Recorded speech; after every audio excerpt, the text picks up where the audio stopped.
अस्सलाम वालेकुम, मैं हूं शाहजेब खानजादा। तहरीक इंसाफ मुसलसल हुकूमत, अदलिया और इस्टेब्लिशमेंट पर दबाव बढ़ा रही है, मुज़ाकरात की बात भी कर रही है और साथ ही इदारों से अपनी आईनी हदूद के अंदर रहने का भी कह रही है। लेकिन PTI खुद ये भी वाज़ेह कर रही है कि अब तक इस्टेब्लिशमेंट ने ना तो कोई रब्ता किया है और ना ही कोई डील की बात हुई है और ना ही PTI कोई डील लेगी, मगर मुज़ाकरात हर हाल में सियासी जमातों से नहीं बल्कि सिर्फ और सिर्फ इस्टेब्लिशमेंट से करेगी। जबकि आर्मी चीफ ने आज तकरीर में कहा है कि फ़ौज को अपनी आईनी हदूद का अंदाज़ा है, बाकियों से भी तवक्को की जाती है कि वो भी आइन की पासदारी करें। I would specially urge you not to fall prey to misguided, misdirected, factually incorrect and politically motivated propaganda. Constitution of the Islamic Republic of Pakistan, White Article 19, has unambiguously drawn the limits to the freedom of expression and speech, which must not be misconstrued as freedom of expression of venom against others. Hence, those who blatantly trample the same very constitution on daily basis in one way or the other cannot and should not issue sermons to others for its adherence.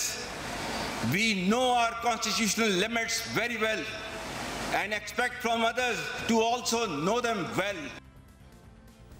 दूसरी जानिब PTI ने इंतखाबात में मुबैना धांधली की तहकीकात के लिए जुडिशल कमीशन का मुतालबा करते हुए वाइट पेपर जारी कर दिया है। पीर को इमरान खान ने इस्टेब्लिशमेंट के साथ मुज़ाकरात के लिए बाज़ाब्ता तौर पर शिबली फराज, उमर अयूब और एली अमीन गंडापुर को नामजद किया था। और आज जब इस हवाले से शिबली फराज से पूछा गया कि क्या PTI ने कोई राब्ता किया है या PTI से कोई राब्ता किया गया है, तो उन्होंने जवाब दिया कि ना डील हो रही है ना किसी से कोई राब्ते हो रहे हैं। पिछले दिनों में बड़ा जिक्र हो रहा है कि कोई डील हो रही है, कोई बातचीत हो रही है और इस किस्म का कोई राब्ते हो रहे हैं, ऐसी कोई बात नहीं है। मुज़ाकरात डील नहीं, मुज़ाकरात पेशरफ्त है या किसी की तरफ से आपको कोई पैगाम या आपकी तरफ से कोई इनिशिएटिव लिया गया? नहीं जी, बिल्कुल नहीं, बिल्कुल नहीं। एक तरफ PTI के ही खैबर पख्तूनख्वा के वज़ीर आला अली अमीन गंडापुर मौलाना फजलुर रहमान को तनकीद का निशाना बना रहे हैं, तो दूसरी जानिब पार्टी के दीगर रहनुमा मौलाना फजलुर रहमान के साथ हुकूमत के खिलाफ एहतियात की बातें कर रहे हैं। आज अडियाला जेल के बाहर मीडिया से गुफ्तगू करते हुए रहनुमा PTI असद कैसर ने मौलाना फजलुर रहमान के साथ इत्तेहाद के सवाल पर जवाब दिया कि हम सुपर धांधली तथा इलेक्शन से मुतासरा हर पार्टी से हाथ मिलाएंगे, लेकिन अभी तक कोई बाकायदा अलायंस नहीं बनाया है। हम एक बड़े लेवल पे पूरी बार्स को अप्रोच कर रहे हैं, जो हमारे एलाइज हैं, इस सब एलाइज को हम साथ लेके चलेंगे। देखिए, अभी हमारी आपस में बिल्कुल राबते तो है, मैं इसका इनकार नहीं, राबते पे है। अभी कोई बाकायदा कोई एलायंस जो चीज़ नहीं हुई है। हमारा 1 पॉइंट एजेंडा है कि ये रिग इलेक्शन, बल्कि रिग इलेक्शन नहीं है, ये तो सुपर रिग है, सुपर रिग इलेक्शन जो है ना, हाँ, तो इसके ऊपर जो डाका डाला गया हम हर एक के साथ हाथ मिलाएंगे। लेकिन इस वक्त बाकायदा हमारी बातचीत राबते हैं, लेकिन कोई अलायंस इस वक्त हमारे कोई वो नहीं है। तहरीक इंसाफ इंतखाबात में मुबैना धांधली के खिलाफ सियासी इत्तेहाद और इदारों पर दबाव बढ़ाने के अलावा अदलिया से भी इंसाफ का मुतालबा कर रही है। आज chairman PTI barrister Gohar Khan ने पार्टी क़यादत के साथ प्रेस कॉन्फ्रेंस में मुबैना इंतखाबी धांधली के हवाले से 300 सफ़हात पर मुश्तमिल वाइट पेपर जारी किया और जुडिशल कमीशन बनाने का मुतालबा करते हुए कहा कि इंक्वायरी की जाए कि कैसे हमें इलेक्शन में हरवाया गया और कौन लोग इसमें मुलविस हैं, उनके खिलाफ कार्रवाई हो।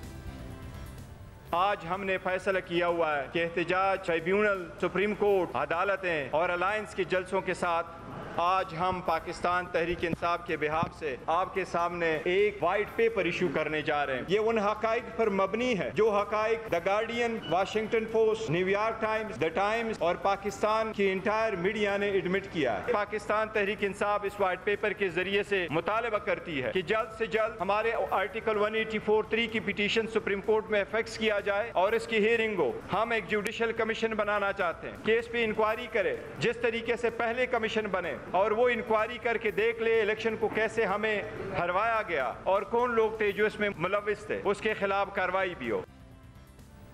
PTI हुकूमत या उसकी इत्तेहादी जमातों से बात करने से साफ इनकार कर रही है, मगर इस्टेब्लिशमेंट के साथ मुज़ाकरात की ख्वाहिश का इजहार कर रही है। जबकि आज वज़ीर आला खैबर पख्तूनख्वा अली अमीन गंडापुर ने एक बार फिर वफाकी हुकूमत को मुखातिब करते हुए कहा कि अगर हमारा हक ना दिया तो आप चैन से नहीं बैठेंगे। सूबे के लोगों का हक ना देकर ये भूल कर रहे हैं। जब मैं निकलूंगा तो पूरी आवाम लेकर निकलूंगा।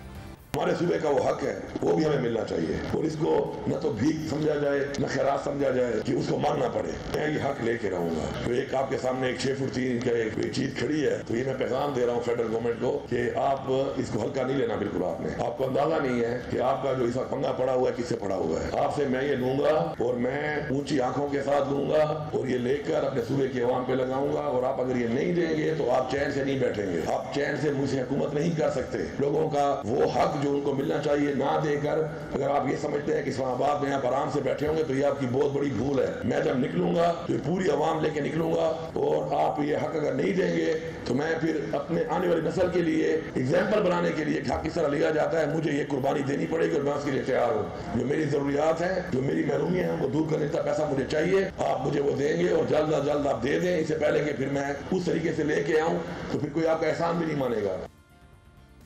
पूरी सूरत पर बात करेंगे। हमारे साथ मौजूद है रहनुमा पीटीआई हामिद खान साहब। हामिद खान साहब, बहुत शुक्रिया हमें शो में ज्वाइन करने के लिए।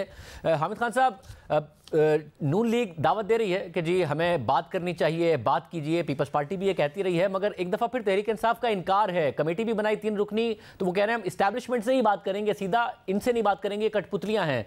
इस्टेब्लिशमेंट से आपके ख्याल में वाहिद हल यही है या सियासी जमातों से बात करनी चाहिए अब तहरीक इंसाफ को? देखिए, बहरहाल इनके साथ तो इसलिए भी बात नहीं करनी क्योंकि ये तासुर ये है कि हमारी जो सीटें हैं ये इन पार्टियों ने हमसे चुराई हैं, तो इसलिए इनसे बात क्या करनी है। और दूसरी बात जो कठपुतली वाली बात है वो भी दुरुस्त है। तो ये वजह है, बिल्कुल सही वजह है। सब मगर मसला है कि जब माजी में खुद इमरान खान साहब की अपनी हुकूमत थी वो उस वक्त भी नहीं करते थे। वो कहते मैं चोरों से बात नहीं करूंगा, दहशतगर्दों से भी कर लूंगा। तो ये वो उस रवैये का तसलसल है या अभी रवैया बदला है? नहीं, ये तो खास तौर पर ये इलेक्शन जो हुआ है 8 फरवरी का, उसके हवाले से ये बात की जा रही है। तो उसमें जो कल तजर्बा हुआ है, जिस तरह हमारी सीटें चोरी हुई हैं रात में, उसके बाद ये एक स्टैंस है जो कि पीटीआई ने लिया। और आपको उम्मीद है कि एस्टैब्लिशमेंट की तरफ से कोई मस्बत जवाब आएगा और वो ऐसा जवाब होगा जो तहरीक इंसाफ के लिए अच्छा होगा? देखिए, उसके बारे में कोई वजाहत नहीं है, लेकिन पहले अगर उनकी तरफ से कोई मूव होती तो देखी जाएगी। अच्छा, मगर जब उनकी तरफ से मूव नहीं हो रही है तो कमेटी इमरान खान साहब ने किस तवक्को के तहत बनाई है बात करने के लिए? वो इसलिए कि अगर उस तरफ से कोई किस किस्म की होगी बात के ऑफर तो फिर देखा जाएगा। अच्छा, मगर इस वक्त जो सूरत हाल है आपको लगता है कि कोई भी पॉजिटिव जवाब आएगा? खान साहब ने ज़ाती तौर पर आर्मी चीफ के हवाले से भी बयानात दिए हैं, मगर फिर पार्टी के रहनुमा ज़ाती तौर पर आर्मी चीफ से ही मुज़ाकरात की ख्वाहिश का इज़हार कर रहे हैं। सर, वो माहौल आपको दिख रहा है कि वहाँ से कोई मस्बत जवाब आए? कुछ कहा नहीं जा सकता जी फिलहाल। बस अब मगर फिर कौन सा ऐसा सिनेरियो होता है? आप ज़ाहिर एक सीनियर वकील के तौर पर भी आपने देखा है, बुकला तहरीक का आप हिस्सा रहे, मुशर्रफ के खिलाफ हिस्सा रहे। वो कौन सा वक्त होता है जिसमें आपको लगता है कि एस्टैब्लिशमेंट मजबूर होती है बात करने के लिए? देखिए, जब बहुत ज़्यादा प्रेशर होता है फिर ही ये बात हो सकती है, जिस तरह से बुकला तहरीक में था। लेकिन बुनियादी तौर पर हम वैसे इसके हक में नहीं हैं कि इस्टेब्लिशमेंट को कोई पॉलिटिकल रोल अदा करना चाहिए, बल्कि हमारा असूली मौक़िफ़ तो यही रहा है कि आइन के दायरे में रहते हुए इस्टेब्लिशमेंट का कोई रोल नहीं होना चाहिए सियासी मामलात में। अच्छा, अगर उनसे मुज़ाकरात करेंगे तो फिर सियासी मामलात में ही मुज़ाकरात होंगे, सियासी मामलात में ही रोल होगा? देखिए, मैं नहीं समझता, ये मुज़ाकरात तो नहीं किए जाते इनसे और न ही होने चाहिए, और ये इससे एक गलत ट्रेंड आगे जाता है। और मैं समझता हूँ कि ख़ास तौर पे जिन मराहल से पीटीआई गुजरी है, बिलखसूस 9 मई के बाद, तो मैं नहीं समझता कि उनके साथ मुज़ाकरात का कोई ऐसा फ़ायदा हो सकता है। मतलब जब फ़ायदा नहीं होगा तो फिर बेहतर नहीं है कि अगर सियासी जमातें ऑफ़र कर रही हैं तो कम से कम कुछ रूल्स ऑफ द गेम बनाने के लिए आगे बढ़ा जाए, सब मिलकर बात कर लेंगे जी इन रूल्स ऑफ द गेम के साथ हम आगे चलेंगे? देखिए, रूल्स ऑफ द गेम उनके साथ बनाए जाते हैं जो कि आपके साथ फेयरली चल रहा हो, आपके साथ मुस्बत ये इनका इक़्तिदार ही जो है, ख़ास तौर पे पंजाब हुकूमत और जो मरकजी हुकूमत है, ये तो हमारी सीटों की चोरी के बाद ही हुआ है, वरना तो इनके पास हम समझते हैं कि ये हुकूमत नहीं बना सकते थे। ये इलेक्शन हारे हुए हैं बुरी तरह से, सारे पंजाब में हारे हुए हैं। ये जिस तरह से हुकूमत बनाई गई है 8 फरवरी के बाद, उसके बाद इनसे क्या बात की जा सकती? जिन्होंने ये जमहूरियत का कत्लेआम किया है और वहाँ पर हुकूमत बनाई है, ये जानते हुए कि वो इलेक्शन हारे हुए हैं। खुद शहबाज शरीफ साहब और मैडम मरियम अपने इलेक्शन हारी हुई हैं, इसके बावजूद वो हुकूमत बना रही हैं और हुकूमत बनाई हुई है इन्होंने। मैं समझता हूँ कि कोई लेजिटिमेसी नहीं है इनकी हुकूमत बनाने की। हाँ, हुकूमत छोड़े और फिर आके बात करें तो फिर तो समझ में आती है।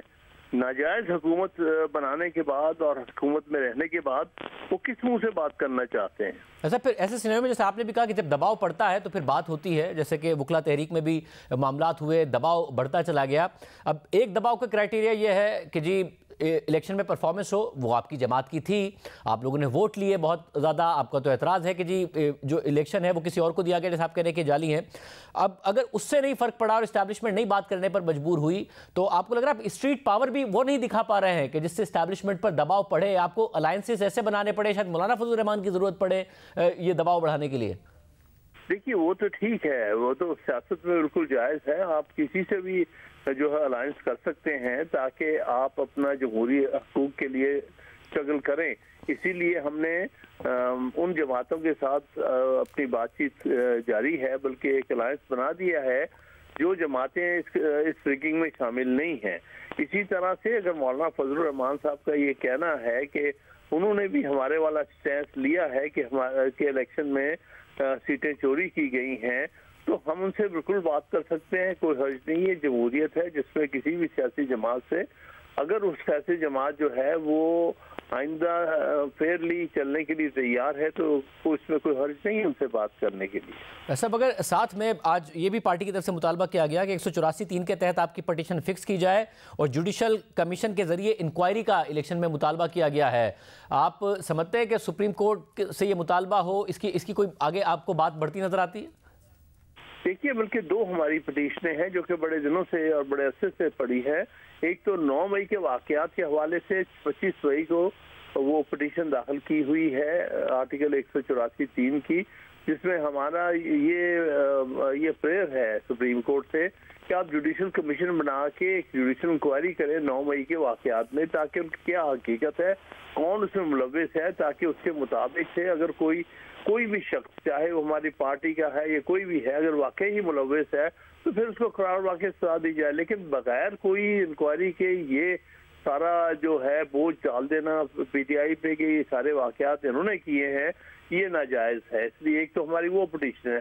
दूसरी पटिशन वो भी काफी अच्छा हो चुका है, अब ये मार्च के शुरू में हमने फाइल की थी, जिसमें हमने 8 मई के वाकयात के बारे में ये मुतालबा किया है कि यहाँ पर जुडिशल कमीशन बनना चाहिए और सारे इलेक्शन के में जो कुछ हुआ है उसके बारे में इंक्वायरी भी होनी चाहिए और ऑडिट भी होना चाहिए, खासतौर पे फॉर्म 45 को सामने 47 को सामने रखते हुए। वो पिटीशन भी पेंडिंग है, वो भी सुप्रीम कोर्ट ने अभी तक नहीं लगाई। बहरहाल हम तवक्कुल करते हैं कि सुप्रीम कोर्ट ये दोनों पिटीशन लगाएगी ताकि दोनों मामलात में वजाहत हो सके कि हकीकत में क्या हुआ है, और वो एक जुडिशल इंक्वायरी की बुनियाद पर होनी चाहिए जिसमें सुप्रीम कोर्ट के जजेस पर मुश्तमिल हो जुडिशल कमीशन। मतलब साथ में आपके पार्टी के तर्जुमान रऊफ हसन साहब की तरफ से मुतालबा किया गया कि जो इस्लामाबाद हाई कोर्ट के 6 जजेस की शिकायत पर सुप्रीम कोर्ट का 6 रुकनी बेंच समाअत सुन रहा है, वो कह रहे हैं कि चीफ जस्टिस खुद को अलहदा करें इस बेंच से। आप ये इस मुतालबे को इंडोर्स करते हैं अपनी जमात की तरफ से? देखिए, वो बहरहाल एक स्टैंस दिया। मेरे नज़दीक तो हमारा स्टैंस वाज़ेह है, जो बार एसोसिएशन की तरफ से पिटीशन में मैं वकील हूँ, हमारा यही स्टैंस है और उस दिन सुप्रीम कोर्ट में भी यही कहा है कि फुल कोर्ट बनाई जाए और फुल कोर्ट जो है वो ये पिटीशन सुने। और हमारा तासुर भी ये था कि शायद ये पिटीशन फुल कोर्ट अब सुनेगी, क्योंकि पहली जब हेयरिंग थी 4 तारीख को, 3 तारीख को, तो उसमें यही बात हुई थी कि उस दिन अवेलेबल 7 जजेस थे तो मैंने ये बात सुप्रीम चीफ जस्टिस के सामने रखी थी, ये जब परसों हेयरिंग हुई थी कि केस में फुल कोर्ट इस केस को सुने। और बहरहाल हमारा अभी भी यही कोशिश होगी जब ये केस 7 तारीख को लगेगा, और यही मुतालबा होगा कि फुल कोर्ट को केस सुनना चाहिए। मगर चीफ जस्टिस ने ज़ाहिर जवाब भी दिया था इस हवाले से, जैसे याया अफरीदी का तो खुद अलहदा कर चुके, फिर उन्होंने अवेलेबिलिटी का बताया कि कौन कौन अवेलेबल थे, किस तरीके से ये बेंच बनाया गया, तो आप मुतमईन नहीं है एक्सप्लेनेशन? उसमें वजाहत मैंने भी की थी, मैंने बताया गया था कि हम जब फुल कोर्ट कहते हैं तो फुल कोर्ट का मतलब होता है ऑल अवेलेबल जजेस। जिस तरह मिसाल भी मैंने वहाँ दी थी कि फरहाद मोहम्मद चौधरी साहब वाले केस में 13 जजेस का फुल कोर्ट बनी थी, क्योंकि बाकी जजेस ने अपने आप को जो है रिक्रूज किया था। तो इसमें कोई हर्ज नहीं है, चाहे 10 का बने 12 का बने, लेकिन फुल कोर्ट होनी चाहिए, माइनस 2 जजेस जिन्होंने अपने आप को रिक्रूज कर लिया, अलग कर लिया। यानी अगला जो समाअत तो 7 मई को आप कह रहे हैं, वो बेहतर है कि फुल कोर्ट बना के की जाए? मैं यही समझता हूँ और यही हमारा मुतालबा भी है, और यही हमने अपनी पिटीशन में भी यही कुछ कहा है कि ये मामला इतनी बड़ी अहमियत का हामिल है कि इसको जो भी फैसला हो और जो भी आखिरी शक्ल इस सिलसिले में सामने आए, वो उस पर पूरे सुप्रीम कोर्ट की फुल कोर्ट की छाप लगनी चाहिए, ताकि आइंदा से इस किस्म के कोई हालात पैदा ना हो। साहब, और जिस तरीके से ये मामला आगे बढ़ रहा है, ज़ाहिर नेशनल मीडिया पर इसको नशर किया जा रहा है, हाई कोर्ट से जो रिकमेंडेशंस मांगी गई, सब ने आगे के लाएमल की भी बात की है कि लाएमल ऐसे हो कि डिस्ट्रिक्ट जुडिशरी से लेकर हाई कोर्ट तक किस तरीके से उनकी जो आज़ादी है और उनके अंदर जो इंटरफेरेंस है उसको ख़त्म किया जाए। आपको लग रहा है कि कम अज़ कम कुछ मस्बत की तवक्को की जा सकती है कि आइंदा हमारी अदलिया की आज़ादी के लिए, जजेस पर दबाव ना पड़ने के लिए, एजेंसीज की मुदाखलत ख़त्म करने के लिए ये आगे बढ़ रहा है मामला? ये अच्छा खुशाइंद बात है, और ख़ास तौर पे जो 5 हाई कोर्ट्स की जवाब आया है, उन सब में बड़ी अच्छी तजवीज़ जो हैं हाई कोर्ट ने दी हैं, और उन पर अमल दरामद होना चाहिए। इसी तरह हम बार की तरफ से भी तजावीज़ 6 तारीख तक हम जमा करा रहे हैं, उसमें बहुत सी और भी मुस्बत तजावीज़ जो हैं वो बार की तरफ से हम सुप्रीम कोर्ट के सामने रखेंगे, ताकि अब जब मामला सामने आ गया है और सबके सामने नशर हो रहा है तो इसमें आइंदा के लिए हर किस्म की इंतजामिया पर पाबंदी होनी चाहिए, उसकी इंटेलिजेंस एजेंसी पर पाबंदी होनी चाहिए कि वो अदालती मामलात में मुदाखलत ना कर सके, और जो करें उनको कार्रवाई की सजा होनी चाहिए। बहुत शुक्रिया आमिर खान साहब की गुफ्तगू आपने सुनी। फिर मामला जा किस तरफ रहे हैं, हमारे साथ सीनियर साहब तज़कियाकार मुजीबुर रहमान शामी साहब मौजूद हैं। शामी साहब, बहुत शुक्रिया शो में ज्वाइन करने के लिए। शामी साहब, मुज़ाकरात की ख्वाहिश का इजहार पाकिस्तान तहरीक इंसाफ ज़रूर कर रही है, मगर मुज़ाकरात की नौबत नहीं नज़र आ रही है। दोनों तरफ से ज़ाहिर सख्त जुमलों के भी तबादले हो चुके हैं, डायरेक्ट इनडायरेक्ट पैगामात भी इस्टेब्लिशमेंट और तहरीक इंसाफ के दरमियान हमें नज़र आए हैं। आपको लग रहा है कि इस वक्त सूरत हाल ऐसी है, क्योंकि एक कॉन्फिडेंस था तहरीक इंसाफ का कि जैसे हमने वोट लिए हैं, दबाव बहुत है एस्टैब्लिशमेंट पर, क्योंकि लेजिटिमेसी नहीं है इस हुकूमत की। आपको लग रहा है कि 3 रुकनी कमेटी बनाना, बयानात भी देना, कहीं ना कहीं कुछ ना कुछ होता नजर आता है? देखिए, जहां तक एस्टैब्लिशमेंट का ताल्लुक है, वो तो लोहे की दीवार की तरह खड़ी है, और किसी किस्म का कोई राब्ता पीटीआई से करने को तैयार नहीं है।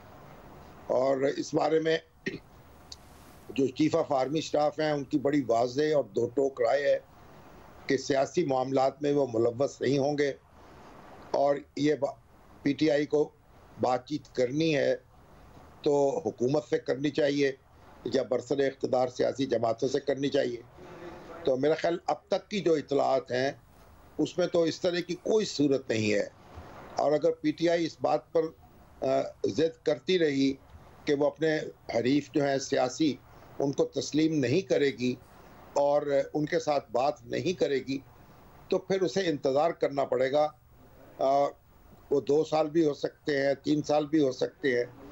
2 साल के बाद, 3 साल के बाद जब मंजर तब्दील हो जाए, जब किरदार तब्दील हो जाए या चेहरे बदल जाए, तो हो सकता है कोई सूरत पैदा हो जाए। अच्छा, मगर वो सूरत तो फिर शामी साहब उसी सूरत हमें नजर आया माजी में भी, इमरान खान साहब के दौर में भी, कि 2 ही सूरतें हैं।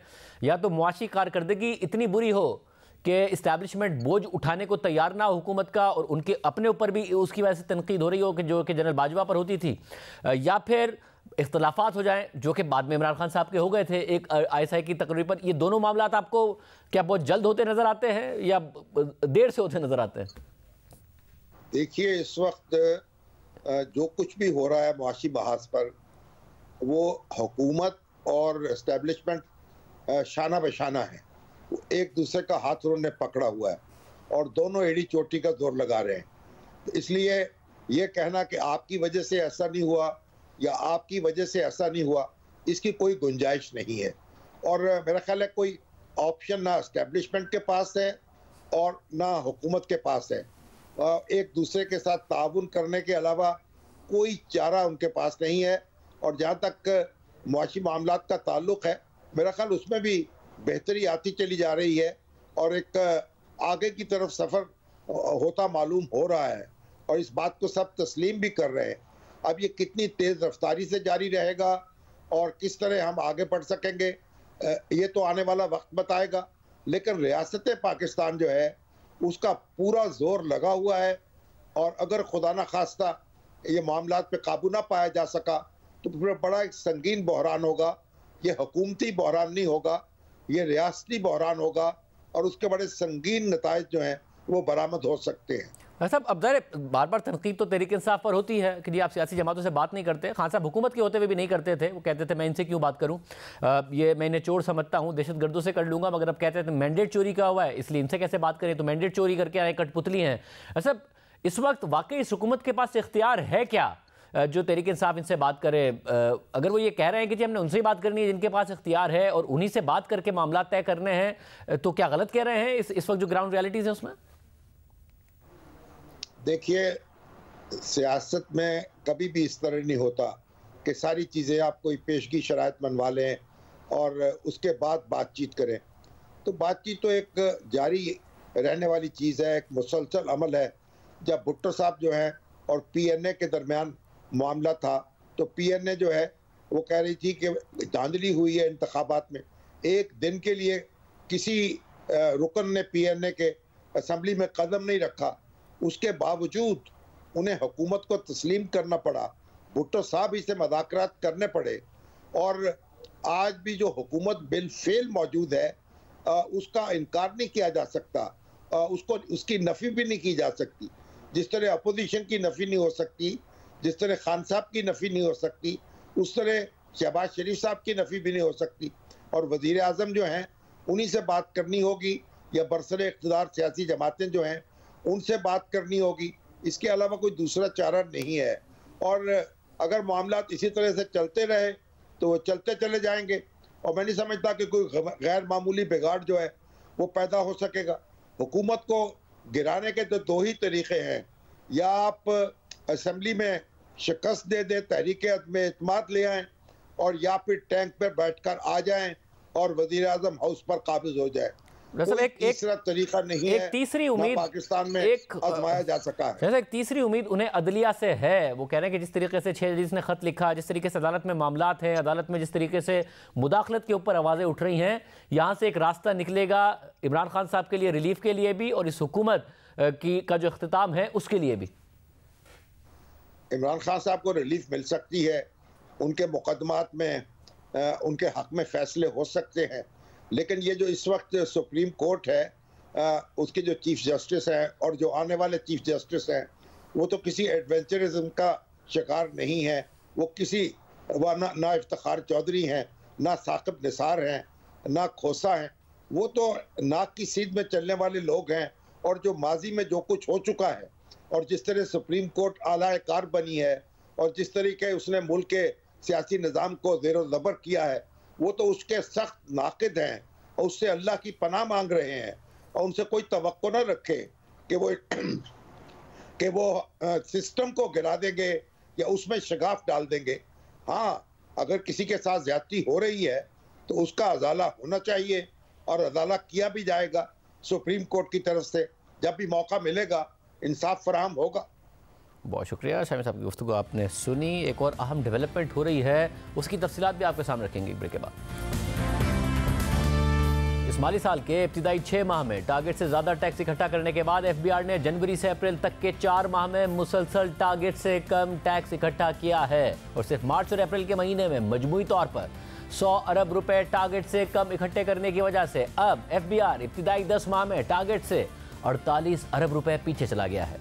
जुलाई से अप्रैल तक एफबीआर को 7,414 अरब रुपए टैक्स इकट्ठा करना था, मगर एफबीआर ने 10 माह में 7,366 अरब रुपए टैक्स इकट्ठा किया है। इसलिए सवाल उठ रहा है कि इस शॉर्टफॉल के बाद नए आईएमएफ प्रोग्राम में जाने से पहले एफबीआर को क्या इकदाम उठाने होंगे, क्योंकि ट्रैक एंड ट्रेस सिस्टम नाकाम हो चुका और मतलूबा नताइज हासिल ना कर सका और वजीर आजम शहबाज शरीफ खुद इस हवाले से जिम्मेदारों को सजा देने का ऐलान कर रहे हैं। ताजिरों को टैक्स नेट में लाने के लिए मुतारिफ कराई गई ताजिर दोस्त स्कीम भी नाकाम हो गई और महज 75 ताजिरों ने इस स्कीम के तहत खुद को रजिस्टर किया। एफबीआर रिटेल सेक्टर में पॉइंट ऑफ सेल के अहदाफ हासिल करने में बुरी तरह नाकाम हुआ है और सिवाय चंद रिटेलर्स के ये निज़ाम नाफिज नहीं किया जा सका है। टैक्स फाइलर्स का टारगेट हासिल करने में भी एफबीआर नाकाम रहा है और इस सब के दौरान वजीर आजम ने गुज़िश्ता हफ्ते ग्रेड 21 और ग्रेड 22 के 25 एफबीआर अफसरान को अपने ओहदे से हटा दिया और इसकी वजह 3 इंटेलिजेंस एजेंसियों की उनके खिलाफ रिपोर्ट बताई जाती है। इन 25 अफसरान में से 11 का ताल्लुक कस्टम सर्विस और 14 का ताल्लुक इनलैंड रेवेन्यू से था और फिर सवाल उठा कि इन अफसरान को हटाने की वजह करप्शन है, उनकी नाक़िस कारकर्दगी है या इसके साथ साथ ज़ाती पसंद नापसंद या फिर ज़ाती फ़ायदा भी है, क्योंकि इन 25 अफसरान में ऐसे अफसर भी शामिल हैं जिन्हें ग्रेड 21 में तरक्की भी दी गई और IMF के साथ कामयाब मुज़ाकरात के नतीजे में उस अफसर को तमगा इम्तियाज़ से भी नवाजा गया था और इन 2 दर्जन से ज़ायद अफसरान को ओहदों से हटाए जाने के बाद एफबीआर में बेचैनी पाई जाती है और इतलात के मुताबिक पाकिस्तान कस्टम सर्विस और इनलैंड रेवेन्यू सर्विस ने इस हवाले से आला हुक्काम को अपने खदशात से आगाह कर दिया है। जबकि शहबाज राना की खबर के मुताबिक पाकिस्तान कस्टम्स ग्रुप ने कल यानी बुध के दिन अपने मेंबरान को एक करारदाद पेश की जिसके तहत मुख्तलिफ एफबीआर अफसरान की ईमानदार और करप्ट कैटेगरी में प्रोफाइलिंग करने के शवाहिद मांगे जाएंगे और कानूनी चाराजोई की जाएगी। खबर के मुताबिक कस्टम्स ऑफिशियल्स का कहना है कि हुकूमत ने गैर शफाफ तरीके से बगैर ड्यू प्रोसेस के अफसरान के खिलाफ कार्रवाई की है, इसलिए हुकूमत से मुतालबा किया गया है कि वो इन अफसरान की करप्शन या नाअहली के सबूत फराहम करे। खबर के मुताबिक हुकूमत ने इंटेलिजेंस रिपोर्ट्स की बुनियाद पर एफबीआर अफसरान को 4 कैटेगरीज में तकसीम कर दिया है। कैटेगरी ए में वो अफसरान होंगे जिनकी रेपुटेशन और काबिलियत दोनों बेहतरीन हैं और उन्हें एफबीआर में टॉप पोजीशंस दी जाएंगी। कैटेगरी बी के अफसरान को कम अहम पोजीशंस दी जाएंगी। कैटेगरी सी के अफसरान को साइडलाइन कर दिया जाएगा और गुज़िश्ता हफ्ते कैटेगरी डी के ग्रेड 21 और ग्रेड 22 के अफसरान को उनके ओहदों से हटाकर उन्हें एडमिन पूल में डाल दिया गया है। जबकि खलीक कियानी की खबर के मुताबिक अगर आगे जाकर हुकूमत को इन टॉप कस्टम्स पोस्ट पर एक ओवरसाइट का निज़ाम बनाने में नाकामी हुई तो स्मगलिंग और टैक्स चोरी की तमाम कोशिशें बेसूद हो जाएंगी, क्योंकि टैक्स चोरी करने वाले इंपोर्टर्स कराची से लेकर पंजाब के अर्बन सेंटर्स तक मुख्तलिफ कस्टम्स चेक पॉइंट्स पर कस्टम ऑफिशल्स को रिश्वत अदा करते हैं ताकि उनकी तरफ से कराची पोर्ट पर की गई मिस डिक्लेरेशन और अंडर इनवॉइसिंग को आगे हाईवेज पर भी ना पकड़ा जा सके, जो कि कस्टम कलेक्टर की मिलीभगत और उनकी तरफ से मुंतखब की गई टीम के जरिए होती है। एफबीआर अफसरान के खिलाफ कार्रवाई के बाद मुसलसल कयासराइयाँ हो रही हैं, मगर आज इस हवाले से बात करते हुए वफाकी वज़ीर कानून आज़म नज़ीर तारड़ ने कहा कि एफबीआर अफसरान के तबादले किसी करप्शन के चार्ज पर नहीं हुए हैं। आप सबको पता है कि ड्यूटीज़ में हेरा फेरी, अंडर वैल्यूएशन, स्मगलिंग, ये सारे इश्यूज हमारे हैं। टैक्स चोरी हमारा इशू है। वज़ीर आज़म साहब ने एफबीआर में इस्लाहात का बेड़ा उठाया। पिछले दिनों में कुछ तबादले तकर्रियाँ हुई हैं काफ़ी मैसिव लेवल पे, तो उस पर कहा गया कि जी ये कौन लोग हैं, इनको क्यों इस तरह किया गया है, ये उनके हकूक़ का तो नहीं इसमें पामाली हो गई और उनको सुनवाई नहीं, उन्हें सुना नहीं गया। पहली बात तो ये है कि वो कोई स्टिग्मा नहीं है किसी को किसी चार्ज के ऊपर, ये सारी अजम्पशंस हैं किसी चार्ज पे कि कोई रिश्वत लेता पकड़ा गया है या नहीं लेता पकड़ा गया, इस पे नहीं बदला गया। प्राइम मिनिस्टर साहब ने बड़ी एक जामे एक्सरसाइज करवाई महकमे से। प्राइम मिनिस्टर साहब की अपनी इनपुट थी, महकमों से वो ली, जो लोगों की शिकायत थी उनको सामने रखा, उसमें कुछ रिपोर्ट्स का भी अमल दखल होगा, लेकिन उसके ऊपर कोई डिसिप्लिनरी प्रोसीडिंग्स वाली ये ट्रांसफर्स नहीं है। हमारे साथ न्यूज़ के नुमाइंदे मेहताब हैदर साहब मौजूद हैं। मेहताब साहब बहुत शुक्रिया हमें शो में ज्वाइन करने के लिए। एक तरफ 10 माह का टारगेट से पीछे चला गया एफबीआर, दूसरी तरफ एफबीआर के अंदर ये सब कुछ हो रहा है। पहले कयास आराइयाँ होती रही कि परफॉर्मेंस की बुनियाद पर, शिकायत की बुनियाद पर, इंटेलिजेंस रिपोर्ट्स की बुनियाद पर ये सब हुआ है। आज वज़ीर कानून ने इस हवाले से अपना मौक़िफ़ दिया, क्या अंदर की कहानी है? जी बिस्मिल्लाहिर्रहमानिर्रहीम। देखिए, बुनियादी तौर पर एफबीआर एक ऐसे वक्त में कि जब 9,415 अरब रुपए का टैक्स टारगेट है और अपने फुल गियर के अंदर जो है वो आखिरी क्वार्टर के अंदर उनकी कोशिशें होती हैं, चूँकि ये जो IMF की रिव्यू टीम आई थी इसके साथ मिलकर FBR ने जो लास्ट क्वार्टर का टारगेट है उसको रिवाइज़ किया था। अप्रैल का, मई का टारगेट कम रखा गया था और जो जून का टारगेट है वो ज़्यादा कर दिया गया था। अच्छा, अब हुआ ये कि ये जो टाइमिंग है इसमें तो कोई शक नहीं है कि ये प्राइम मिनिस्टर की और गवर्नमेंट की डिस्क्रिशन है कि वो जो भी अपनी यानी इकोनॉमिक टीम में या FBR में तब्दीलियाँ लाना चाहें वो ला सकते हैं। लेकिन ये ट्रेडिशन है और वो ट्रेडिशन ये है कि जुलाई में ट्रांसफ़र पोस्टिंग्स की जाती हैं और फिर अगर बहुत ही ज़रूरी हो तो जनवरी तक, अप्रैल, मई और जून में बिल्कुल ट्रांसफ़र पोस्टिंग्स नहीं होती। अब एक ऐसे वक्त में इतने मैसिव लेवल पे जब आपके सामने इतना बड़ा टारगेट खड़ा है और सिर्फ ये टारगेट नहीं खड़ा जो आपने साल का अचीव करना है, प्रॉब्लम ये है कि हमने IMF के साथ एक नया प्रोग्राम निगोशिएट करना है। उसमें जो मेजर एक हिस्सा होगा वो रेवेन्यू साइड का होगा, उसके बारे में बातचीत करनी है, अगले साल का रेवेन्यू टारगेट IMF के साथ तय करना है, उसके नतीजे में बजट बनाना है। तो ये टाइमिंग जो है ये बड़ी यानी मुझे समझ नहीं आई इसकी कि ये अगर आपने करना था तो आप इससे पहले कुछ टाइम कर लेते या आप जून का इंतज़ार करते और बजट के बाद आप जैसे अपनी टीम जो भी मुनासिब समझे वो कर लेते। लेकिन मुझे कुछ हैरानगी और भी है, ये मामला इतना सादा नहीं है जितना सादा दिखाया जा रहा है। क्योंकि वजह ये है, आप अगर ये देखें कि इसमें कुछ ऐसे ऑफिसर्स भी हैं जिनको 23 मार्च को अवार्ड दिए गए, अब एक चंद दिनों के बाद जो है वो उनके ऊपर आपने उन्हें तब्दील कर दिया। फिर इसके अलावा आप ये देखें कि आपने ऑफिसर्स अच्छे लगाए होंगे, मैं उनकी इंटेग्रिटी के ऊपर सवाल नहीं उठाता, लेकिन मैं ये सवाल तो ज़रूर उठा सकता हूँ कि अगर आपने पॉलिसी लेवल पे कुछ चेंजेस किए हैं तो क्या आपने इस बात को ख्याल रखा है कि right man for the right job वाला जो कंसेप्ट है उसके मुताबिक करें। अगर किसी ने पॉलिसी लेवल पे पहले काम किया ही नहीं है वो बहुत अच्छा हो सकता है, वो बहुत कॉम्पिटेंट हो सकता है, लेकिन आपने इस चीज़ को सामने नहीं रखा। अच्छा, आप डिजिटाइजेशन के बारे में बात कर रहे हैं और आप ये कह रहे हैं कि हम डिजिटाइजेशन जो है वो करना चाहते हैं। देखें, FBR का जो सबसे बड़ा चैलेंज है वो ये है कि आपके पास डेटा मौजूद है, आपके पास इंफॉर्मेशन सब जगहों से आ रही है, आपने उस डेटा को कन्वर्ट करना है इनटू टैक्सेबिलिटी। ये मेजर चैलेंज है जो FBR नहीं कर पाया।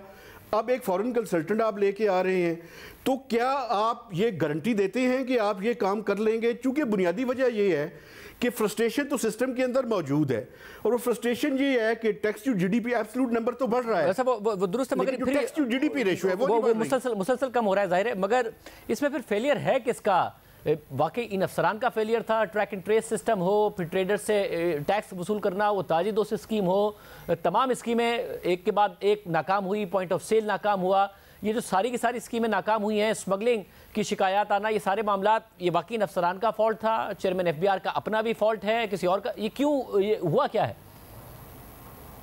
देखिए, बुनियादी तौर पे अगर किसी का यानी अगर आपने टैक्स नेट को बढ़ाना है तो कैरेट एंड स्टिक दोनों की पॉलिसी रखनी होगी। हम ताजरों को और बाकी लोगों को भी कैरेट तो दिए जा रहे हैं, लेकिन जो स्टिक है वो कहीं नजर नहीं आ रही। अगर आप देखें कोई भी आप अगर किसी टीम के मगर ये पॉलिसी किसकी है कि उन्हें गलती है कि आप उन्हें कह रहे वॉलंटियर आप कर लें, और ये पॉलिसी है किसकी? FBR की है, फाइनेंस मिनिस्ट्री की है, प्राइम मिनिस्टर की है, किसकी है ये? मैं समझता हूं कि ये प्राइम मिनिस्टर से लेके फाइनेंस मिनिस्टर तक, फाइनेंस मिनिस्टर से लेके जो चेयरमैन FBR और उनकी पूरी टीम है, ये सब का फ्लेवर है। आप इसको ये नहीं कह सकते कि ये पुअरली डिजाइन्ड पॉलिसी थी और पुअरली एग्जीक्यूटेड पॉलिसी थी। और उसमें आप ये देखें कि आपने 5 बड़े शहरों में किया, कम से कम 1 बिलियन का आपका टारगेट था और 75 बंदे सिर्फ आए हैं। इससे पहले POS वो भी नाकाम है।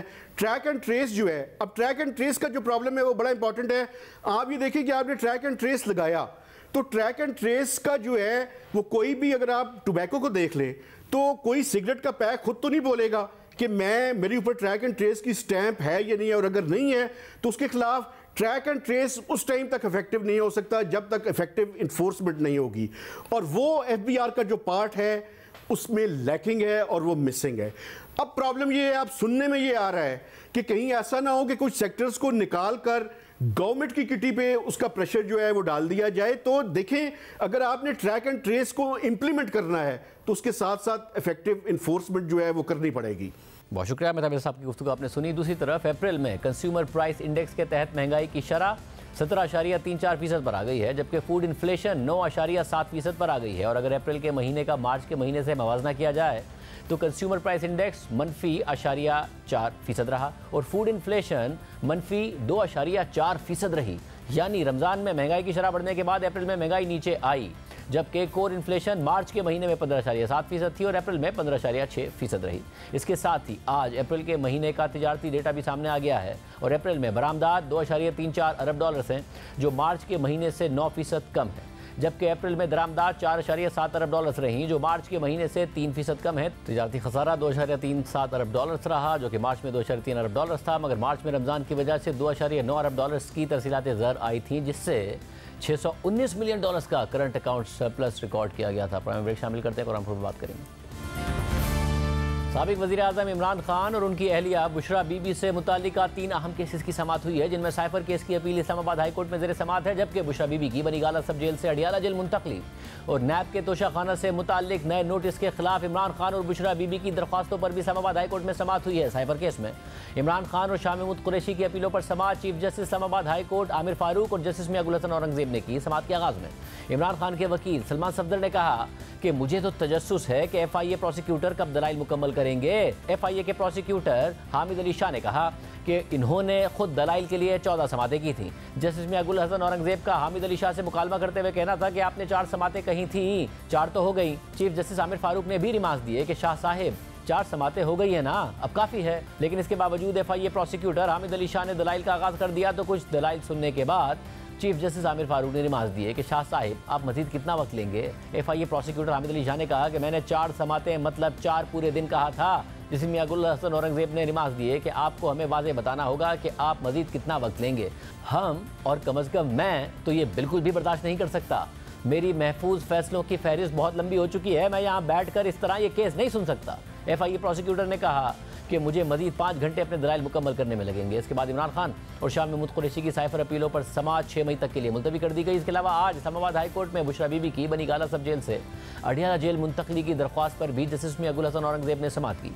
बुशरा बीबी के वकील उस्मान रियाज गिल ने कहा तोशाखाना और इद्दत निकाह केस में गैर कानूनी तरीके से ट्रायल चलाकर सजा दी गई। सजा सुनाने के वक्त बुशरा बीबी कोर्ट में नहीं थी, उन्होंने खुद सरेंडर किया। बुशरा बीबी ट्रायल कोर्ट के ऑर्डर पर अडियाला जेल गई, जो सुप्रिंटेंडेंट जेल को भेजा गया था। बाद में वजारत दाखिला के हुक्म पर चीफ कमिश्नर ने मुंतकली का गैर कानूनी नोटिफिकेशन जारी कर दिया। अडियाला जेल से बनीगाला सब जेल मुंतकली से मुतालिक हुक्काम की कोई हिदायत नहीं थी, ना सूबाई हुकूमत ने कोई हिदायत जारी की, ना ही IG जेल ने कोई हिदायत की। बनीगाला सब जेल मुंतकली का चीफ कमिश्नर का नोटिफिकेशन गैर कानूनी है।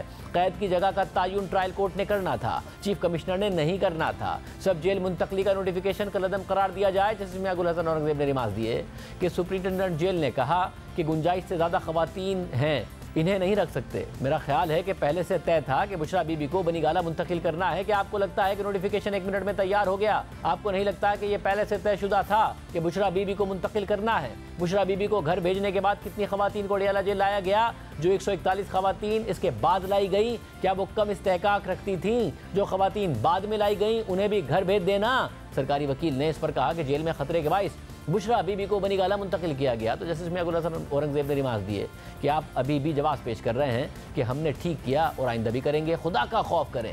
कभी आप कहते हैं कि अदालत में पेश नहीं कर सकते, खतरा है। कभी आप कहते हैं कि जेल महफूज नहीं है। क्या आप महफूज हैं? अगर मेरी मर्जी से मुझे घर में कैद किया जाए तो मैं बहुत खुश होऊंगा। कैदी की मर्जी के खिलाफ उसकी प्रॉपर्टी को सब जेल कैसे बनाया जा सकता है? इसके बाद जस्टिस मियां गुल हसन औरंगजेब ने दोनों वकला के दलाइल सुनने के बाद फैसला महफूज कर लिया। दूसरी तरफ नैब ने इमरान खान और बुशरा बीबी के खिलाफ एक नई इंक्वायरी शुरू कर दी है, जिसमें दोनों पर तोशाखाना के कीमती तहाइफ गैर कानूनी तौर पर फरोख्त करने का इल्ज़ाम आयद किया गया है, जिस पर इमरान खान और बुशरा बीबी ने तलबी का नैब नोटिस इस्लामाबाद हाईकोर्ट में चैलेंज कर दिया है और पटिशन के फैसले तक नैब कॉल-अप नोटिस मुअत्तल करने की इस्तदा कर दी है। इस दरख्वास्त पर भी आज इस्लामाबाद हाईकोर्ट के चीफ जस्टिस आमिर फारूक और जस्टिस तारिक महमूद जहांगीरी ने समाअत की। इमरान खान और बुशरा बीबी के वकील सलमान सफदर अदालत के सामने पेश हुए तो चीफ जस्टिस आमिर फारूक ने उनसे सवाल किया कि क्या नोटिस आपको बाज़ाब्ता तौर पर मौसूल हो चुका है? सलमान सफदर ने जवाब दिया कि हमें सोशल मीडिया से कॉल-अप नोटिस मिला है। इमरान खान का केस भी इसी तरह का है, हमारी मुलाकात भी नहीं हो रही और मुकम्मल मालूमात भी नहीं है। हमारी दरख्वास्त पर रजिस्ट्रार ऑफिस के एतराज़ात हैं। इस पर अदालत ने 7 दिन में रजिस्ट्रार ऑफिस के एतराज़ात दूर करने की हिदायत करते हुए समाअत मुलतवी कर दी। आज के प्रोग्राम में इतना ही। अल्लाह हाफ़िज़।